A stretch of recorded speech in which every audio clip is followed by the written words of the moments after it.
Hi, I'm Tom and I'm at the 2024 RYA Dinghy and Watersports show, and I'm going to give you my top 5 dinghy racing highlights. So I'm here with Lucy from the Europe Class Association, Class Chair.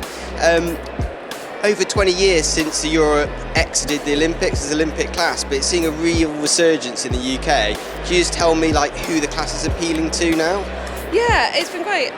Take a bit of a dive after the Olympics, but in the last 10 years it's really appealed again. Anyone from sort of 50 kilo sailors up to 80, our youngest sailors are about 17 up to over 70s, and also we've got a really good mix of men and women in the fleet. It's probably now about 60% men and 40% women, so I'd like to push that a bit more to be 50-50 in the women, but yeah, really good mix. Not, anyone who's probably sort of 5'8", 5'10" can probably still fit into a Europe pretty easily. Some of the taller guys struggle a bit, but yeah, it's a really versatile boat. And a thriving European scene with the name as well, so a chance to travel and see the sights. Yeah, absolutely. We've got loads of championships. A couple of guys come back from winter championships in Spain and the winter Europeans in Arcachon in France.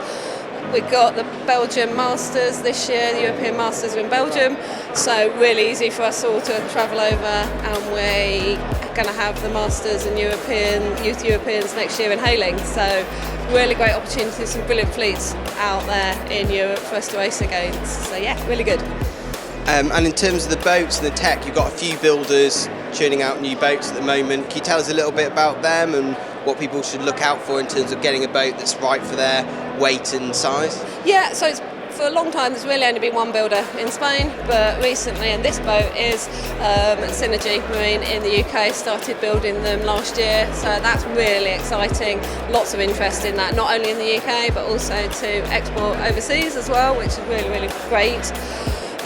In terms of the rig, there's different masts on it. I would say anyone wanting to get into it, don't stress too much about what mast you get at first. If you're buying a second-hand boat, there's a good trade of selling on if you've got the wrong mast for yourself. But if you're going for a new boat, you can get a mast that's right for your weight, which is brilliant. And then the sailmakers, you give them the mast bend characteristics, and the sailmaker makes a sail for you. So yeah, it's really versatile, which is great. It's why we can get people with 50 kilos racing competitively against someone who's 80. Next up, we're at the Firefly stand with a boat with great historic significance. I'm here with Guy from the Firefly Class Association. Guy, can you tell us a little bit more about the history of this boat? Right, well this boat was recognised by one of our Firefly sailors over in Suffolk about 20 years plus ago, and he recognised that it was the Olympic boat, an Olympic Firefly, so that competed in the 48 games. He also identified from the sail number that it was the British boat, sailed by a gentleman called MacDonald, and although it was in fairly dreadful condition, it still has a huge amount of provenance and relevance, and it was stored after that for about 20 years and was lovingly put back together by a gentleman called, in our class, called Al Vines and his colleague Dave Nixon. And they've been doing this for the last 2 years as a sort of love-in project. And here she is with all her original of the time equipment, and the famous Olympic rings are actually on the transom. And now, in complete juxtaposition to the 1948 Firefly, we're here with Stacey from Sabfoil. Below us we have the smallest foils you have on the stand, presumably some of the fastest. Can you tell us a little bit about them and the sort of speed you might reach on these foils? Okay, these ones are designed for the top racers, for the PWA, windsurf, wing racing and also kite racing. You can use them in all 3 disciplines.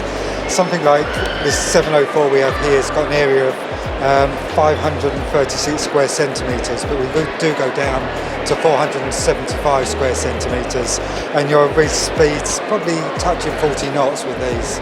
So they're a quick foil. Nice, yeah, and incredible in terms of the surface area, whole body weight, whole leeway force from the sails all going through that tiny area.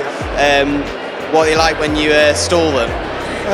They actually get up and going quite quickly, so it's quite surprising. I've used them quite a lot kite foiling, and I use them actually with a 100 centimetre mast.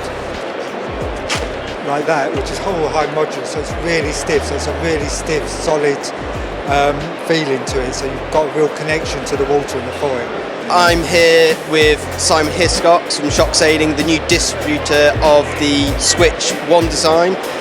Simon, can you just tell us a little bit about this boat and its kind of unique points which you think it'll take off as a class? Yeah, well, this is the Switch One design. I think the best way to describe it is that it's a one design Moth. There's not too many ways to disguise that. It is effectively the same dimensions and size as the Moth, with a very similar sailing characteristics, which makes it a really exciting boat to sail, really fun boat to sail, and whilst also remaining quite challenging. Nice. And in terms of, it doesn't measure as a Moth, does it? So there's a few things that have changed. Does that make it perhaps more usable? Yes, there's a few technical points. I mean, some die-hard Moth sailors will like it. They're more than technical points. But the gantry at the back is moulded in, so there's no gantry. It's one long hull shape. That makes it a little bit better for light wind performance and its early takeoff. It takes off in about 5 or 6 knots of wind, so it's quite early.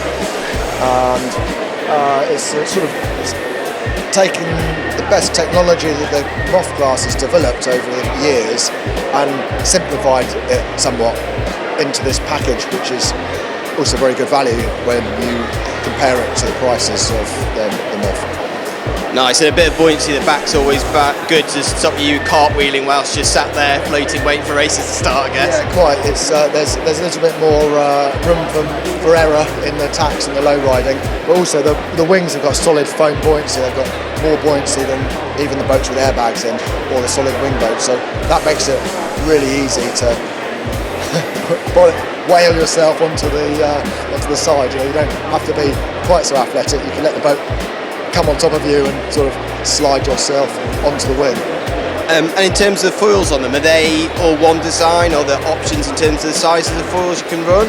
No, the foils are all one design, very strict, really close tolerances on the manufacturer and testing in the factories as well. Well, they're behind us on the stand there. You can have a look at them. They're all high modulus carbon, really stiff, really high quality. There's nothing lacking in the quality of this boat. It's right up there.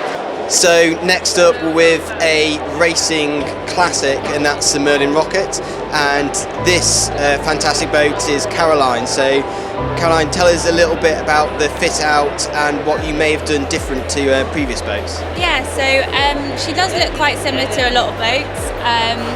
Being a female helm, what I've tried to do is make everything easier for me. So unfortunately I'm never going to be as strong as the lads, but that doesn't mean I can't be up there giving them a hard time. So one of the biggest things is we've got a bit of weight to play with in the Merlin. There's about 10 kilos of correctors in there. So we've actually increased all the blocks up from like 20s to 30s to reduce the friction in all the systems. And in our back brake blocks, we've actually got 60 mils for a 2.5 diameter. So we've kind of gone a bit overkill on that, but they all run smoothly. You know, if you get a bit of salt in them, it doesn't really affect them as badly. The boat's been raced for a year now, and it all still works as if it was brand new, which is kind of what you like every time you go out. Absolutely, always better have the weight in hardware rather than lead. I also heard about your raking system. You've got a little bit more range on it as well. Yeah. So I think we've got about maybe a third more than the normal Merlins, which again, in the breeze, it allows us to hang in a little bit longer. I often sail with a girl in the front, so we're always looking for that little edge, because when the boys get the breeze, they're off and we're trying to hang on, but we used to catch them up downwind. So. And as we know, it's always a constant evolution owning a boat. Have you got any plans or theories on what you might change? Or? Yeah, so we're actually going to put a new hoop in. We tried to put it in for the show, but we need to screw a few more holes and we didn't have the fitting, so we thought let's keep her the way she is for now. But the new hoop, Steve Harling's design, and a few of them the top guys have got them now, and it's a lot wider at the top, so it means that you can actually sheet the boom to windward. But even more importantly, with the bigger scale of rake we have, you can move the hoop up and down. So if I move the hoop down more, I can get my boom lower, and as long as I can get under it, it's a bonus. Okay, perfect. Well, thank you very much, and best of luck for 2024. Cheers. Thank you very much. So there we go. Those are my top 5 picks from the RYA Dinghy and Watersports show. If you like what you've seen there, you want to see more, make sure to like and subscribe.